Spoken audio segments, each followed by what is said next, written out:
J'ai 23 ans et pourtant beaucoup me disent que j'ai eu 1000 vies. Bon, en l'occurrence, je vous en raconte au moins 7 dans cette vidéo, puisque j'ai été numéro 1 mondial junior de roller, j'ai été joueur de poker, le CEO d'une startup tech, développeur freelance, prof, dropshipper. Et surtout, aujourd'hui, je suis le CEO d'une agence de 14 salariés qui fait plus de 1 million de chiffre d'affaires annuel. Cette boîte, c'est Drakkar, c'est une agence tech et IA qui fait de la digitalisation d'entreprise. En tout cas, aujourd'hui, puisqu'on y reviendra, mais ça a pas mal évolué. Je l'ai fondée il y a maintenant 4 ans, elle a grandi assez vite, pas assez à mon goût, mais objectivement assez vite. Mais mon objectif, c'est que ça soit l'agence francophone numéro 1 d'ici 10 ans. Et en préparant cette vidéo, je me suis dit qu'en fait, c'était le moment d'assumer officiellement le building public que j'ai envie de faire. On est au tout début de l'aventure Drakkar et en train de créer une nouvelle filiale sur de l'IA. Aujourd'hui, on est 15, dans 10 ans, on sera 1000, ou en tout cas beaucoup. Et je me dis que j'ai envie de vous embarquer avec moi, plutôt que juste vous partager mon expérience, mais sans tout ce contexte qui va avec. Et on va faire tout mon chemin ensemble, puisque comme disent les plus grands sages, pour savoir où on va, il faut savoir d'où on vient. Allez, c'est parti, on voit tout ça ensemble. Commençons par mes premiers pas dans la tech. Moi, je suis né à Saint-Nazaire, j'ai vécu à Trignac. Vous connaissez pas, et c'est normal, puisqu'il y a... Combien d'habitants à Trignac? Il y a 7000 habitants. Et donc j'ai vécu dans une famille normale de classe moyenne. Et la vraie chance que j'ai eue, c'est que j'ai été élevé avec énormément de liberté et de confiance de la part de mes parents. Ce qui fait que mon enfance s'est globalement très bien passée. Il n'y a pas grand chose à signaler, je fais beaucoup de sport et beaucoup d'informatique, puisque très tôt je suis passionné par les jeux vidéo, par l'informatique en général, bref, les trucs de geek. Alors pourquoi je dis ça? Parce qu'à 10 ans, je lançais mon premier serveur Counter-Strike. Pourquoi? Parce que je voulais jouer avec mes copains avec des modes un peu personnalisés, donc j'ai appris à paramétrer les serveurs. Il n'y avait pas beaucoup de ressources, donc j'ai dû pas mal galérer, j'ai dû faire pas mal de conneries, mais assez vite j'ai appris à comprendre comment un serveur fonctionnait, comment paramétrer tout ça en FTP, etc. Et franchement je trouvais ça dur, mais intéressant, mais dur. Puis à 11 ans, Minecraft est arrivé dans ma vie. Et donc j'ai voulu créer mon serveur. J'ai très vite eu un problème, c'est qu'il y a assez vite eu beaucoup de joueurs. Sauf que le serveur Counter-Strike, je le payais avec mon forfait téléphonique. C'était l'époque des Halo Pass, pour ceux qui ont connu ça, c'était génial. Sauf que là, ça coûtait beaucoup trop cher. Genre 50 € par mois. Faut pas oublier que j'avais 11 ans et donc pas d'argent. Et donc j'ai dû créer un business model sans le savoir. Et en gros, j'ai fait un modèle freemium où les gens payaient pour avoir un certain statut sur le serveur et pouvoir avoir plus de droits que les autres. Bref, sans m'en rendre compte, à ce moment-là, je faisais mes premiers pas dans l'entrepreneuriat. Pour moi, c'était comme jouer aux jeux vidéo, j'ai l'impression de gagner de l'XP à chaque truc que je faisais. J'apprenais à monter des vidéos, j'apprenais à faire mes propres visuels sur Photoshop, je rentrais dans la technique du serveur, etc. Bref, c'était génial. Mais bon, pendant ce temps-là, j'étais en train de me découvrir une nouvelle passion, le roller. Donc passons à la deuxième partie, mon arrivée dans le sport de haut niveau, et grosso modo, une des périodes les plus importantes de ma vie. Donc, il faut savoir que je faisais du roller depuis mes 6 ans. Sauf que je savais pas, enfin j'aimais bien ça, mais sans plus. Déjà au début je savais pas que c'était un sport qu'on pouvait faire en club. Puis j'ai rejoint un club à mes 8 ans je crois. Et je savais pas trop si j'aimais ça, mais petit à petit j'ai commencé à faire des compétitions, puis à 2-3 trucs. En 2010, je fais un podium au championnat de France et je me rends compte qu'a priori je suis pas mauvais. Et donc petit à petit, en 2013, tout change dans ma vie puisque je rentre en équipe de France de roller slalom. Et là c'est le grand moment, je participe à mon premier championnat d'Europe, je suis là, je vais tout casser et donc je finis 3ème en partant de la fin. J'étais avant-dernier. Et donc, je comprends deux choses. J'adore la compétition, l'atmosphère et tout, je trouve ça incroyable. Et je déteste perdre. Je me remets pas de m'être fait humilier comme ça. Et donc là, on arrive en 2014, championnat d'Europe. Ils ouvrent une catégorie junior, parce qu'avant, il n'y en avait pas. Et je finis, à votre avis, et là, je finis premier. Je remporte le titre de champion d'Europe. Donc c'est un des plus beaux moments de ma vie. Je me souviens voir mes parents qui pleurent de joie. Très beau moment à partager avec toute l'équipe de France, etc. En plus, toute l'équipe avait bien performé. Je garde des grands souvenirs de cette période-là. Mais surtout, je tire 2 leçons de ce moment. Le premier, c'est que l'audace paye. Du moment où j'ai commencé à m'entraîner fort à ce moment-là, en fait, il faut se dire que je faisais rien d'autre. J'allais en cours et je m'entraînais et je mangeais, mais hyper clean avec une diète impeccable, je faisais vraiment que ça. Et donc les gens, dès qu'on me proposait des trucs de mon âge, je sais pas, d'aller faire un fast food, de faire une petite soirée, etc. Je refusais systématiquement tout. Je passais un peu pour un extraterrestre et beaucoup me disaient ah t'as pas peur de regretter, etc. Bon bah d'un coup quand j'ai ce site là et que je commençais à voyager partout en Europe à l'époque, et bah là tout le monde m'enviait tout d'un coup. Donc j'ai vraiment compris que j'ai pris un chemin radicalement différent, mais ça m'a permis d'obtenir un résultat aussi radicalement différent. Ce qui explique beaucoup que je fais pas mal de trucs à contre-courant encore aujourd'hui. 2, quand on veut, on peut. Alors je m'énerve moi-même quand je dis ça, mais c'est vrai. J'ai travaillé hyper dur et j'ai gagné. De savoir qu'on était capable de ça, bah c'est un boost de confiance énorme. Ce qui fait que souvent je rencontre des personnes qui m'expliquent qu'ils ont le syndrome de l'imposteur. Moi je l'ai pas, puisque j'étais nul et je suis devenu fort juste parce que j'ai bossé et je sais que c'est comme ça que ça marche. C'est évident dit comme ça, mais je l'ai j'ai intégré au plus profond de moi-même et ça m'a toujours servi et ça m'a donné un gros avantage par la suite. Bref, à cette époque, je fais un podium sur toutes les épreuves de la Coupe du Monde auxquelles je participe, je crois. Peut-être qu'il y a une ou deux exceptions, mais c'est sans doute ma meilleure saison de tous les temps, à tel point que je finis numéro 1 mondial junior. Bon, en parallèle de ça, on passe à un troisième aspect de ma vie, le poker, où j'y ai appris la gestion de l'ego et puis le stoïcisme d'une manière générale. En gros, faut se dire que j'ai toujours été légèrement hyperactif. Pas dans le sens où je bouge partout, déjà parce que vu le sport que je faisais, bon... ça te calme, hein. Mais surtout j'ai toujours besoin d'être stimulé intellectuellement. Et autre point, j'adore l'argent. Je sais pas pourquoi, j'ai un souvenir de mes 9-10 ans où j'ai vu ma grand-mère sortir un billet de 100 €. J'ai trouvé ça waouh. Je veux des billets de 100 €. Le capitalisme.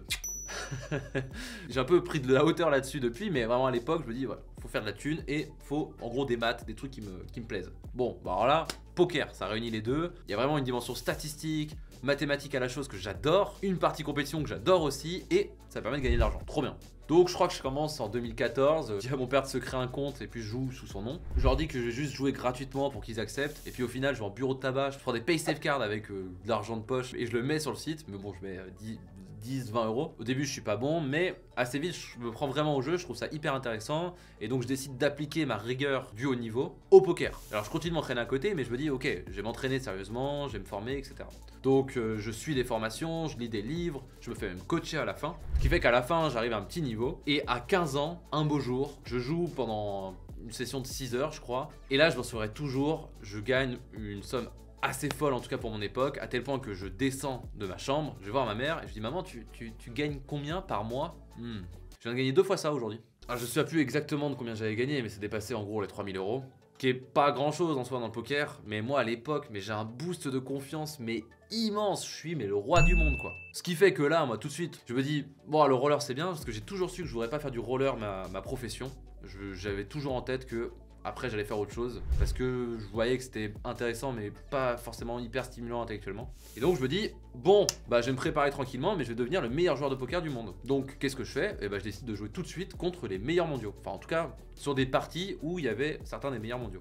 Et donc je joue beaucoup trop cher, mais genre beaucoup trop cher. Je monte un peu paradoxalement, je monte même très vite au début, ce qui fait que là je suis en surconfiance, c'est encore pire. Mais un beau jour je perds tout en 2 jours. La bonne nouvelle, c'est que j'ai pas perdu d'argent personnellement, parce que c'est juste l'argent que j'avais mis, mais je suis brisé après ce truc-là. Parce que j'arrive plus à jouer contre les débutants, parce que j'ai trop d'ego et que je me dis, ah, il joue trop mal, il devrait pas faire ça, alors qu'en fait, j'aurais dû adapter mon jeu. Et bref, c'est vraiment un moment hyper dur, je me sens vraiment comme un con, je me dis, mais évidemment, bref, je m'en veux très fort. Donc là, j'ai pris 3 grosses leçons. La première, c'est la gestion de l'ego. Là, vraiment, j'ai eu un boost d'ego, j'ai fait n'importe quoi, je me suis tué tout seul. La deuxième, c'est, on peut pas toujours brûler les étapes. Ok, j'ai monté très vite dans le roller, mais c'est pas non plus immédiat, parce qu'au final je faisais quand même depuis que j'avais 6 ans. Et je vous dis que j'avais fait quasiment dernier au championnat d'Europe, mais c'est quand même une belle contre-paire, parce que je parlais déjà tellement pas anglais qu'on m'appelait au micro, je savais pas qu'il fallait que je passe, etc. Donc je partais d'un niveau un peu plus élevé que ça. Mais donc je me rends bien compte que là, si je voulais devenir le meilleur au poker, en fait ça aurait été un travail de minimum 10 ans et que j'aurais dû l'aborder tel quel, plutôt que juste casser tous les efforts que j'avais fait sur quasiment 2 ans en pas longtemps. Et la troisième leçon qui est selon moi la plus importante, et ça c'est la discipline du poker en elle-même qui l'apprend, c'est que dans le poker, il y a un truc qui est paradoxal, c'est pas parce qu'on joue parfaitement qu'on gagne. Et donc dans le sens inverse, on peut perdre et avoir très bien joué. Pourquoi? Parce que dans le poker, on peut jouer avec la meilleure main, paire d'as, et être contre la pire main, donc 2 et 7 non suités, donc de symboles différents. Et pourtant avec cette main-là, on va quand même perdre plus de 10% du temps. Et donc quand on est dans les 12% où ça arrive, faut pas se dire putain j'ai perdu, je suis nul. Faut se dire non j'ai bien joué, j'ai juste pas eu de chance. Donc quand on joue au poker, on essaie de faire des actions qui sont EV+, qui sont gagnantes sur long terme. Et donc dans le poker, on essaie de se concentrer uniquement sur ce qu'on maîtrise, donc les informations qui sont à notre disposition et les statistiques de manière globale, et pas sur le résultat. Et cette distinction entre ce que je contrôle et ce que je contrôle pas, et de me concentrer uniquement sur ce que je contrôle, ce qui est à ma portée, et c'est selon moi la base du stoïcisme, et c'est quelque chose que j'ai commencé à développer à ce moment-là, que j'applique encore plus fort aujourd'hui, et à mon sens qui est fondamental pour toute personne qui a des ambitions. Ensuite, passons au moment où je suis devenu un Domi Yenzel, sauf que j'étais pas riche et pas connu. Bref, comment je me suis lancé dans le dropshipping à l'époque où il n'y avait pas Domi Yenzel, il y avait que des Américains qui parlaient de ça. Alors petite anecdote, en 2013, lors de ma première sélection équipe de France, je me dis qu'il va falloir que je dorme, donc je décide de prendre un livre de management à mon père en me disant si vraiment j'arrive pas à dormir, je lis ça, a priori ça va m'endormir. Le livre en question c'était Alerte sur la banquise, réussir le changement dans n'importe quelle condition. C'est un livre de personnes brillantes, mais j'arrive pas à prononcer leur nom. Donc allez checker si vous voulez, je vous mets un lien dans la description en tant que bon influenceur. Et vous pourrez mettre le code Natano33. Et là, bon, je rentre pas tout de suite dedans, mais à partir de la 30e page, je pète un plomb.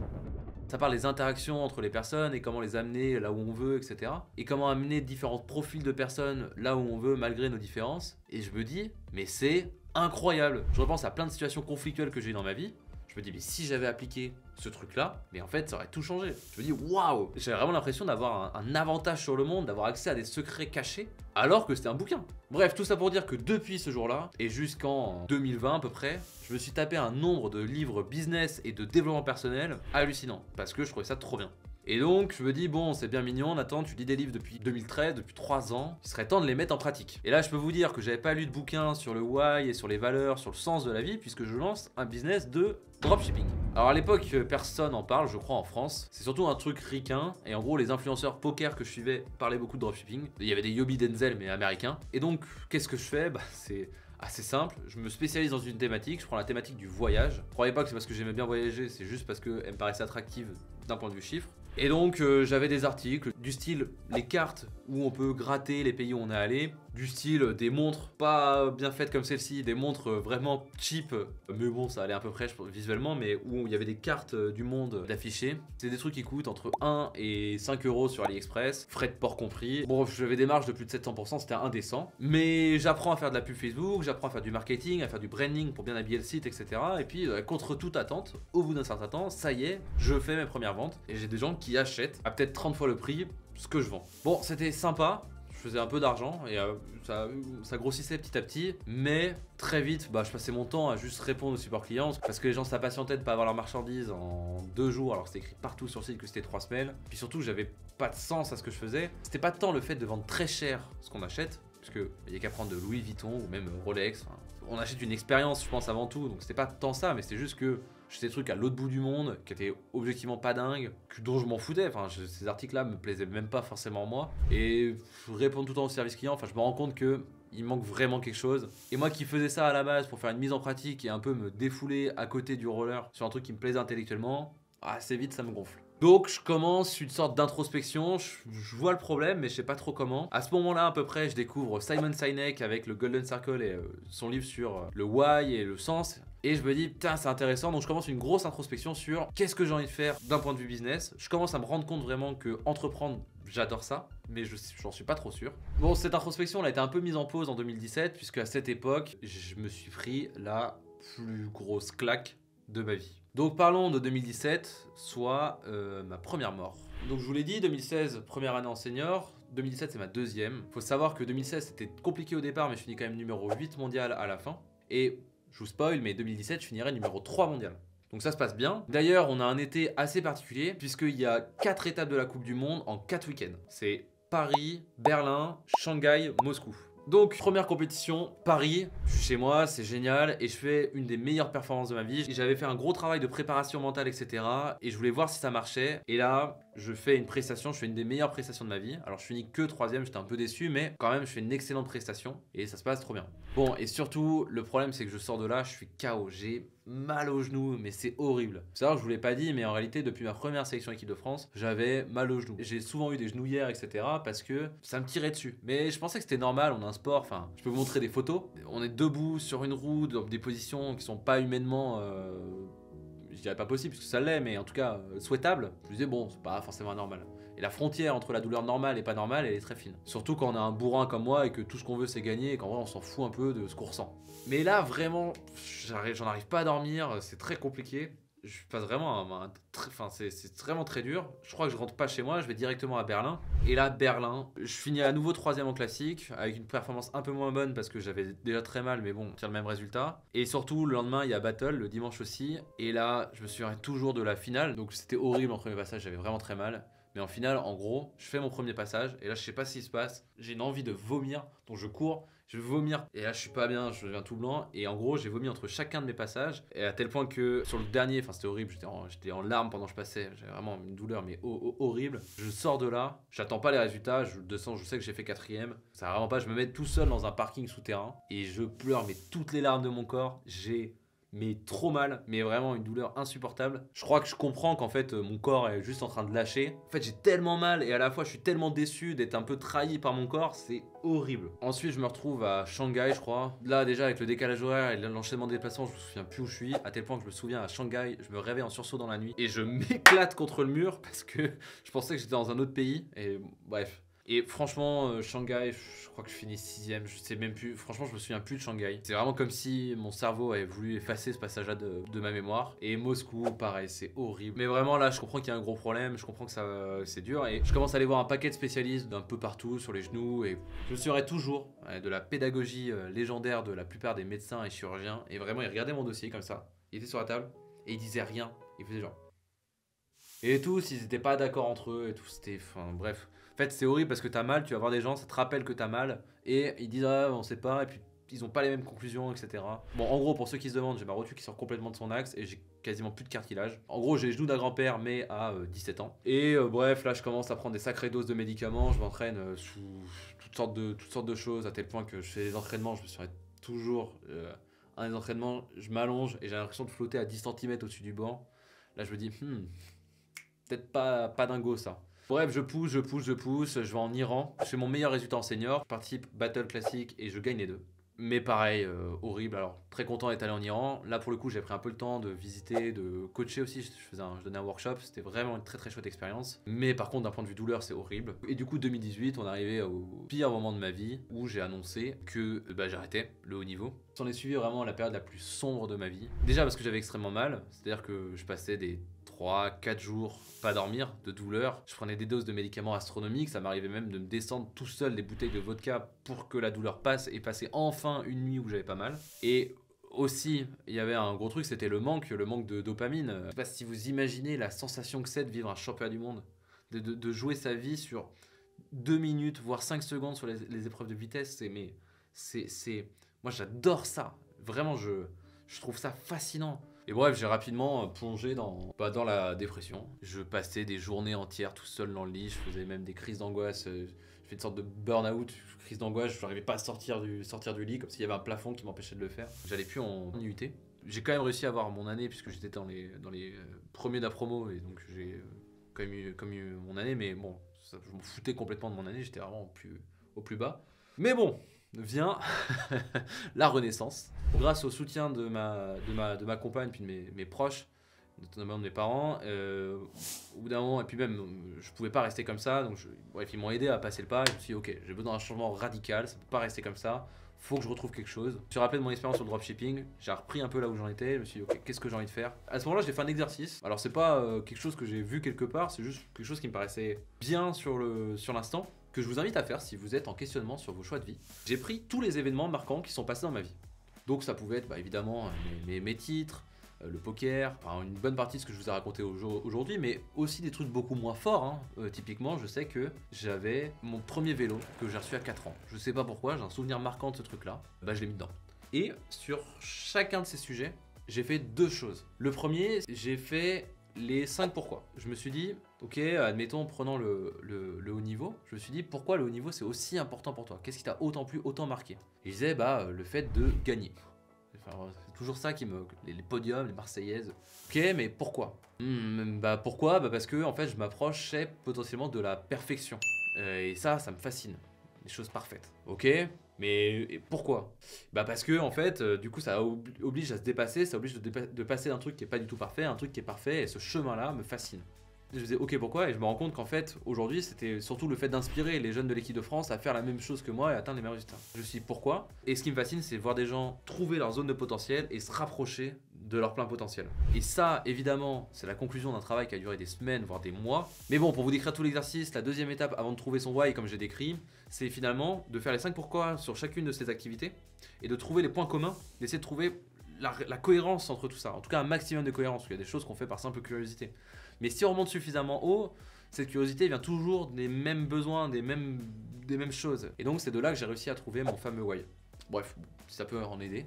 Et donc là, je finis enfin par comprendre. Je me dis que je veux créer une plateforme de compétition sur les jeux vidéo dédiée aux débutants. Et je me suis dit, Bah, le truc, c'est que la compétition, c'est formidable. Les jeux vidéo, on était à un stade où l'e-sport, donc la compétition sur les jeux vidéo, était en plein essor. Sauf que c'était hyper élitiste. Et donc, le gap entre moi, je joue dans ma chambre tranquillement, à je suis un des meilleurs mondiaux, il était extrêmement dur à passer. Et donc, j'ai voulu créer des compétitions dédiées aux débutants pour permettre aux gens de se confronter plus rapidement à ce truc-là et soit d'abandonner, soit d'aller vers le haut niveau. Donc ça, c'était ma renaissance. Passons à la plateforme de compétition sur les jeux vidéo et comment ça s'est passé tout ça.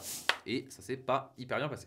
Faut se dire que malgré tous les livres que j'avais pu lire, toutes les conférences de coups d'état et autres, merci Oussama, et le fait que j'étais dans une sorte d'incubateur, j'ai fait toutes les conneries possibles et imaginables. Alors je vais pas toutes vous les décrire parce que la vidéo durait 10 heures, mais l'erreur principale que j'ai faite, c'est que j'ai créé un MVP, donc un prototype qui est censé être là pour valider son marché, en 9 mois. Et 9 mois par rapport à la complexité que c'était très bien. Pourquoi? Parce que la plateforme, elle était sur Minecraft et Rocket League. Sur Minecraft, on avait notre propre monde virtuel où les gens pouvaient interagir et acheter des objets fictifs. Ces objets fictifs, ils les achetaient via notre système de crypto-monnaie qu'on avait créé. Alors, c'était pas sur la blockchain, etc. Mais en tout cas, on avait une monnaie virtuelle. Cette monnaie virtuelle permettait certes d'acheter des objets fictifs, mais aussi des objets physiques, puisque on pouvait avoir des objets brandés Jellypulp. C'est le nom de la startup. Bon, on ne peut pas être parfait en branding. Et vous le verrez après, Drakkar s'appelait Drakr au départ. Bon, bref.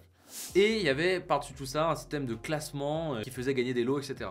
Bref, ça fonctionnait contre toute attente, mais c'était une complexité immense. Et donc à cette époque-là, au début je commençais à le faire par moi-même, mais assez vite j'ai fait face à des problèmes que j'arrivais pas à résoudre et je me sentais pas vraiment développeur et je voulais aller vite, donc je voulais pas prendre le temps moi de coder. Donc j'ai utilisé les économies que j'avais gagnées dans mes précédentes expériences pour faire appel à des développeurs freelance. Et c'était horrible. Je comprenais mais rien. Il y a des trucs, je pensais que ça se faisait de rajouter un bouton ou changer une fonctionnalité, je pensais que ça se faisait en 1 heure. Ils disaient bah non, ça prend 2 semaines. Quoi? Et c'était tout le temps comme ça et je comprenais rien. Moi j'étais insupportable du coup parce que je mettais une pression insoutenable sur eux parce que je comprenais pas. Et bref, c'était compliqué, j'étais vraiment très frustré par ce truc là. Et dans l'incubateur, tout le monde me disait ouais, il n'y a pas forcément besoin que tu apprennes à coder normalement si tu sais manager, etc. Je fais oui, ok, mais a priori du coup je sais pas manager, ça me saoule. Donc j'ai essayé de prendre les devants et j'ai appris à coder. Donc j'ai fait la formation qui s'appelle Le Wagon, qui est une formation qui apprend à coder en 9 semaines, en me disant bon, ça va être un mauvais moment, mais à la fin je saurai mieux déléguer. Et c'est là qu'on arrive à une autre partie de comment je suis en réalité devenu développeur. Puisque en fait, dès la première semaine, mais je trouve ça incroyable le code. J'en avais fait quand j'étais petit, mais j'avais fait une grosse pause avec le haut niveau, j'avais plus tout le temps de faire du développement. Et là, je trouve ça mais vraiment fascinant, j'ai l'impression d'avoir un pouvoir magique. Je me dis, je peux créer ce que je veux avec ça. Et là, je commence à comprendre aussi tout ce qui s'est passé avec les développeurs et tous les problèmes dans lesquels ils ont plongé plutôt que trouver une alternative beaucoup plus simple. Bref, je commence vraiment à comprendre ce monde-là et je me dis mais c'est génial. Et donc, il faut savoir qu'à ce moment-là, la startup, alors on commençait à faire des événements à 200-300 personnes. C'était assez cool, on avait vraiment galéré à arriver à ce stade-là. Au début, il n'y avait personne. Mais techniquement, il y avait des problèmes énormes. On avait un gros problème avec le business model, on perdait de l'argent. Et surtout, je me rendais compte que moi, ce qui m'animait dans ce truc-là, c'était de faire franchir un cap à des personnes. Et au final, je me retrouvais à gérer des gamins de 14-15 ans qui passaient juste trop de temps sur les jeux vidéo à rien faire vraiment de leur vie. Ce qui est ok hein, pour un gamin de 15 ans, mais c'est juste que c'est pas ça que je voulais faire. Je voulais pas monnayer ce truc-là, je voulais pas inciter à faire ça. Donc, je décide d'arrêter. Je signe un contrat freelance avant même d'avoir fini le wagon, donc la formation. Et donc, je décide de faire un truc que je recommanderais pas à grand monde, c'est de faire un yes man de 1 an. C'est quoi un yes man pour ceux qui n'ont pas eu le challenge? C'est on dit oui à tout. Et donc moi je faisais ça sur le freelance. C'est-à-dire que peu importe la mission, je disais oui. Même si j'avais aucune idée de comment le faire. Je me suis dit qu'il fallait que je monte très vite en expérience parce que 9 semaines, c'est bien mignon, ça pose des bases. Mais en fait on ne sort pas développeur au bout de 9 semaines. Je vous donnerai bien des exemples et je vous détaillerai pas toutes les conneries que j'ai faites pour pas que des clients se reconnaissent et me tombent dessus. Même si au final j'ai toujours délivré, en tout cas je pense. Mais vraiment, je me suis mis dans des sauces énormes. Le nombre de nuits blanches que j'ai fait à ce moment-là, mais c'était hallucinant. Mais par contre, je vivais code. Je faisais que ça. Donc mention spéciale à Maëlie, ma compagne, qui a été forte pendant ce moment-là. Ce qui fait que, au passage, je me suis retrouvé formateur freelance pour le wagon. Donc j'ai commencé prof assistant jusqu'à devenir professeur. Un beau jour, je rencontre Jean, qui avait la trentaine. Alors je vais pas dire son âge parce qu'il veut pas que je dise qu'il a 36 ans. C'était un ancien analyste financier et product manager. Et là, on avait bien fité avec Jean. Et il vient me voir à la fin de son wagon, donc à la fin des 9 semaines. Et il me dit, tu sais Nathan, j'aimerais bien monter une agence tech, mais mettre un cadre de product management et un cadre financier, puisque c'est ça qui fait qu'on arrive à réussir vraiment les projets numériques à disposition des entrepreneurs. Sauf que je me sens pas trop légitime sur la tech, est-ce que tu pourrais me filer un coup de main de temps en temps? Et donc c'est de là qu'est né Drakkar. Ça a été hyper galère ce départ. J'ai plein d'anecdotes à vous raconter. Typiquement le jour où on devait 50 000 euros et qu'on avait 8 000 euros sur le compte. Un autre moment où Jean avait fait un rapport de 20 pages, une analyse financière sur un de nos clients où on se rendait compte qu'ils allaient mourir et que Jean devait la présenter lors d'un codir. Mais le jour même, sa femme accouche et du coup je demande à reporter auprès du client, il me dit non. Du coup je me retrouve, moi, à venir expliquer à des personnes qui ont 2 voire 3 fois mon âge que leur boîte va mourir, mais que je sais pas trop pourquoi. Mais si ça vous intéresse, dites-le moi en commentaire, je prendrai un temps dédié pour vous expliquer tout un tas d'anecdotes et pourquoi on a pivoté par rapport à ce départ vraiment très start-up alors que là on est beaucoup plus entreprise aujourd'hui. J'ai vraiment plein de choses à vous raconter, mais là la vidéo dure déjà beaucoup trop longtemps, je sais pas combien de temps, mais trop. Donc je ferai une vidéo dédiée pour vraiment bien prendre le temps d'expliquer tout ça. Donc faisons un fast-forward à aujourd'hui. Qu'est-ce que c'est Drakkar? Quels sont les enjeux pour les prochains mois et les prochaines années? Quelles sont nos ambitions, etc. etc. Donc, qu'est-ce qu'on fait aujourd'hui? On cible des équipes de moins de 70 personnes. Que ce soit des PME entières ou des groupes au sein de grands comptes, par exemple. Et nous, notre prisme, c'est que le potentiel de cette taille d'équipe est exceptionnel. On peut faire de grandes choses quand on est des équipes de 70 et moins. Et on est convaincu que le potentiel de chacune de ces équipes de 70 personnes est énorme, mais très souvent complètement sous-exploité, puisque paralysé par la tech et l'administratif. Et aujourd'hui, la technologie vient souvent les paralyser plutôt que les soulager de tout un tas de tâches que personne n'a envie de faire. Et nous, notre mission, c'est de libérer le potentiel de chaque organisation de cette taille en brisant les barrières technologiques et en plaçant l'humain au centre de tout ça. Donc l'idée, j'y reviens juste après, mais on vient façonner des solutions sur mesure, implémenter de l'IA, implémenter l'ERP Odoo, et surtout mener un mouvement éducatif autour de tout ça, typiquement ce qu'on fait avec la chaîne YouTube, pour équiper chaque PME, chaque équipe de cette taille. En gros, la tech, c'est un outil formidable, quand bien utilisé, quand on met la pédagogie nécessaire pour, c'est beaucoup moins compliqué que ça n'en paraît, et on veut rendre ça accessible à tous, pour que les gens se concentrent sur ce qu'ils aiment et ce sur quoi ils sont bons.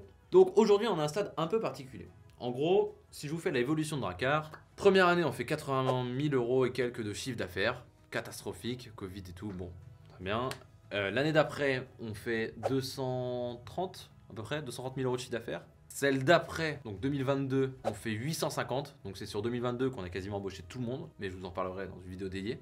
Et 2023, on a fait le pari de moins croître en termes de chiffre d'affaires, par contre de vraiment structurer tout le mid-management et de créer toute une structure juridique qui permet de croître sans perdre notre agilité. Et ce que je vais vous détailler aujourd'hui. Donc aujourd'hui Drakkar, c'est pas une structure, mais en réalité c'en est 4. Il y a un groupe qui englobe tout ça. Il y a Drakkar Studio, Drakkar Accélérateur. En fait c'est pas 4, c'est 3,5, parce qu'il y a Drakkar IA qu'on est en train de créer. Qu'est-ce que font chacune de ces 3 offres? Drakkar Studio, ça fait de la création d'applications web et mobile sur mesure, adaptées aux besoins uniques et spécifiques de chaque entreprise. Drakkar Accélérateur, c'est du re-engineering, donc c'est du consulting, de la compréhension et de l'optimisation de processus et de l'implémentation de l'ERP Odoo. Et on a Drakkar IA, là on fait de la formation, on fait des interventions pour expliquer ce qu'est l'IA, pour montrer que c'est accessible et pour comprendre les organisations et voir où est-ce qu'on pourrait implémenter de l'IA avec le meilleur retour sur investissement. Et donc on vient en gros intégrer l'IA dans leurs opérations quotidiennes. Et ça passe par de la formation, potentiellement par du développement sur mesure qu'on rebascule sur le studio et par toutes sortes de choses. Aujourd'hui, ça veut dire quoi? Ça veut dire qu'on fait de la digitalisation d'entreprise sur chacune de ces filiales. En gros, aujourd'hui, c'est assez simple. Si on a une personne qui veut faire du 80-20, qui veut en 20% du temps gagner 80% d'efficacité, là, généralement, ça touche à l'IA. On va essayer de trouver les quick wins. Si on a une personne qui veut faire du 100%, on a un besoin spécifique, par exemple on est dans la finance ou on a un fonctionnement très spécifique dans son entreprise et on veut que ça fonctionne à 100%, là on fait du développement sur mesure. Si on est transverse à différents pôles, c'est-à-dire qu'on veut partir du marketing, aller sur la vente, aller sur la production, aller sur... Bref, tout ça, et ben on va avoir besoin d'un ERP et donc on va être sur Drakkar Accélérateur pour repenser les processus et mettre en place Odoo. Ce qui est bien avec cet écosystème, c'est que ça permet plusieurs choses. Le premier, c'est que chaque filiale est indépendante dans sa gestion financière. Et donc, par exemple, sur l'accélérateur qui fait du Odoo, ils vont pas être là à vendre à tout prix du dev sur mesure parce qu'en fait, ils ont des développeurs qu'ils ont besoin de payer à la fin du mois. C'est pas leur problème à eux. Eux, ils vont envoyer du business au studio que quand il y a besoin. Et pareil sur la partie IA. Ils vont envoyer du business que quand il y a besoin et que c'est pertinent. Et c'est valable dans tous les sens. Donc aujourd'hui, à travers le groupe, on est 14, c'est à mon sens très peu par rapport à la structure juridique qu'on a, mais on est prêt à croître très vite. Et on ambitionne de devenir les numéros 1. En tout cas, on veut passer la barre des 1000 salariés d'ici 10 ans. En tout cas, je veux passer la barre des 1000 salariés d'ici 10 ans. Je pense que c'est le minimum pour devenir les numéros 1. Spécialisé dans l'optimisation et l'automatisation de processus. Je pense qu'on a un vrai prisme différenciant, mais que j'exposerai beaucoup plus en détail dans une vidéo dédiée. Et pourquoi cette structure? Bah du coup, on peut avoir des personnes qui sont potentiellement au capital de chacune de ces filiales. Ça permet de responsabiliser chacun. Ça permet de prendre des expertises particulières et de les spécialiser. Et d'avoir à la fois le côté spécialisé. Donc la règle qu'on ouvre une filiale, c'est qu'elle doit être capable de s'autosuffire. Et à la fois le bénéfice de l'écosystème où, en gros, on devient un peu les gars sûrs des PME. C'est que aujourd'hui, peu importe leur type de problématique en optimisation de processus et en digitalisation, on va être capable d'y répondre. Et ça, on veut conserver ça. C'est pour ça que demain, on ouvrira sans doute une filiale qui fera du no-code. On ira sans doute se spécialiser aussi par industrie, etc., etc. Bon, les options sont infinies. Mais là, notre chantier du moment, c'est Dracaria. On a déjà signé de très beaux clients comme la SNCF ou le groupe SEB ou aussi des petites PME mais qui ont un potentiel de dingue.